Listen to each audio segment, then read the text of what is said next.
Is the Premier League starting to fall apart? We've seen Everton been deducted 10 points and might face further punishment. Forest might go down the same route, and obviously we got the Man City 115 looming charges. I think we just got to start saying the Premier League is by far the best league in the world, both commercially and quality. They've been ranked by UEFA over the last 5 years as the best league in the world by far, and they've won 3 out of the last 5 years of that. And also just internationally, and especially in America, they are just by far, with the TV rights, the best, because recently the Arsenal-Liverpool game over Christmas broke the US TV record for a football game. But I do feel with, especially Everton being made an example out of recently, it is starting to show a few cracks in the system, because as we see in January at the moment, there's such little transfer activity going on compared to other years.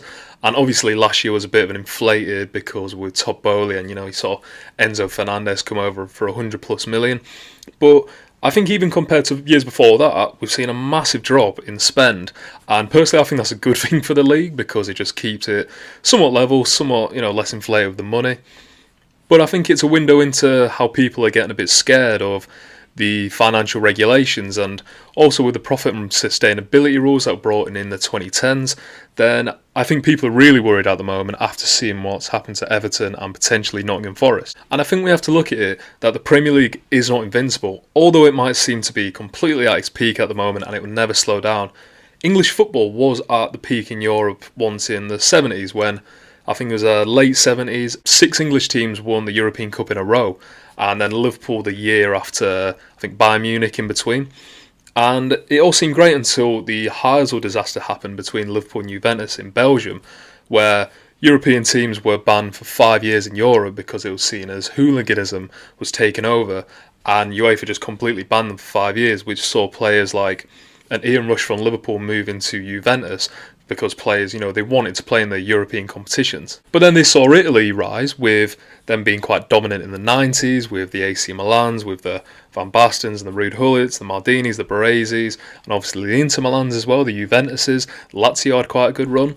But then that all came tumbling down, probably the crack started to show in the early 2000s, and then in 2005 to 6 with the match fixing scandal with Juventus, that completely ruined it, also with the poor infrastructure of the stadiums and so on. And then you'd argue more La Liga dominated for the 2010s, with Messi and Ronaldo, Xavi and Iniesta, Ramos, and just a fantastic crop of players. All the best players in the world were probably in La Liga at that time, but then it probably crumbled because it was too top heavy.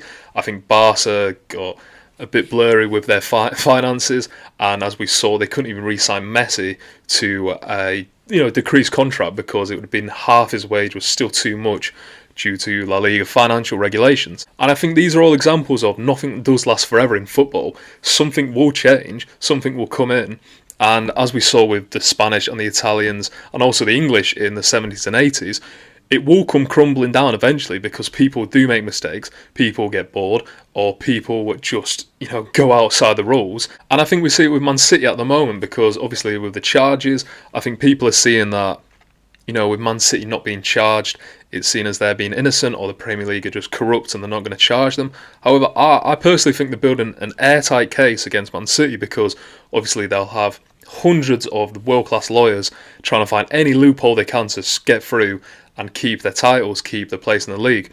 And I think the Premier League will come crashing down on them, because 115 charges is not a small amount. It's not just you can sweep it under the rug.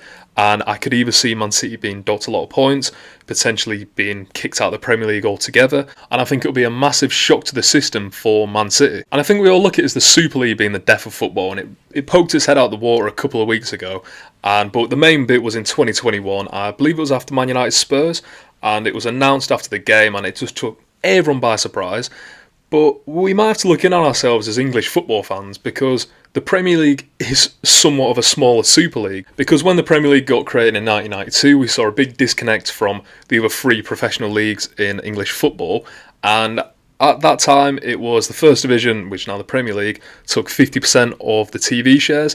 Then the Championship, Division 2 at the time, took 25%, and then Division 3, Division 4, League 1 and League 2, took 12.5% each. So it dripped down, and it was a lot more manageable, I think, at the time, the finances. However, people at the top of the Premier League saw the opportunity to take a lot more of the financial, and Up until about the mid-2000s, the Premier League just took all the TV rights for themselves. And yes, now Premier League drops in about 5.19 million in solidarity money for the Championship teams, and then League 1 teams get about 780k, and then League 2 teams get about 520k. However, I think it's the parachute payments that are killing Championship sides at the moment, because the Premier League pays about 30 million up to about 3 years for Premier League relegated sides who then go into the Championship to keep up with the wages, the staff, and just the financial demands that are put on the club because they're spending so much money in the Premier League. But this is creating somewhat of an even more divide for the Premier League compared to the other divisions in England, because it is giving the Premier League teams that get relegated such an advantage over the other teams. Look at Leicester this season.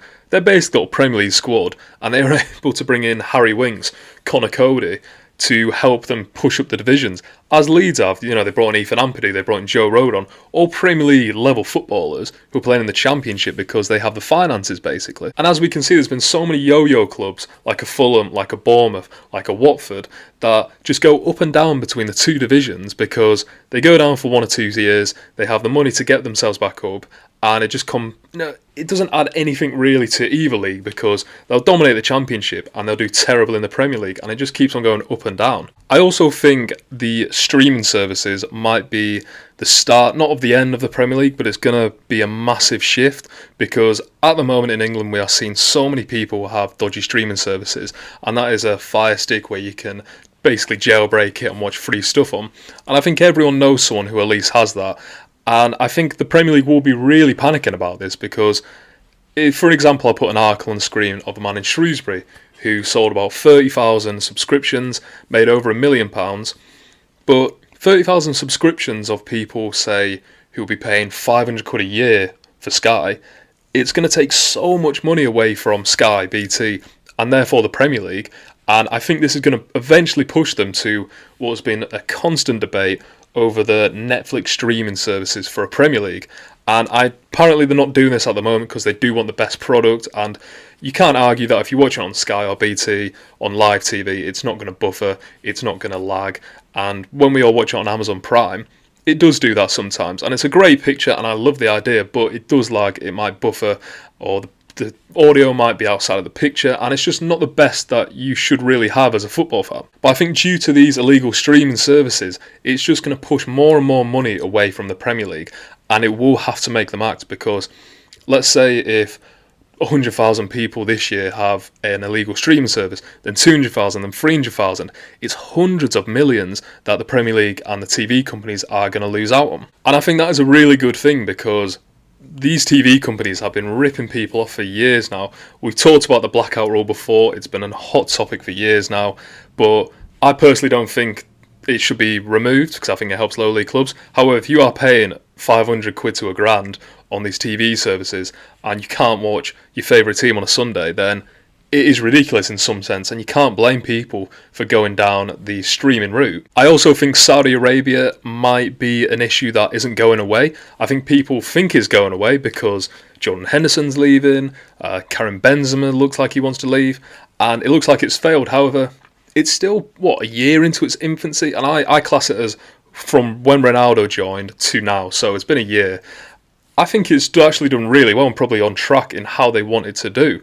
And if they keep on offering these massive wages and they build the infrastructure up and there's more crowds, because eventually more people will want to see these top players in Saudi Arabia, because it's a football mad country at the end of the day. It just doesn't have the building blocks there yet to properly compare. I mean, look, the English football, divisions are 200-300 years old at this point, so you can't really compare it to that. However, I think when they get a Mbappe over, I think that will be the really scary bit for English football, because if they at the moment go, Erling Haaland will give you £2 million a week to go and play for us, some players might not be able to reject that, because it's just generational money that, it's just so hard to reject. Some people might say the Premier League is just too big to fail, like I said, but you never know. You never know with these charges of Man City. I think it'll be a few years until it comes out, but it could completely change the landscape of the league.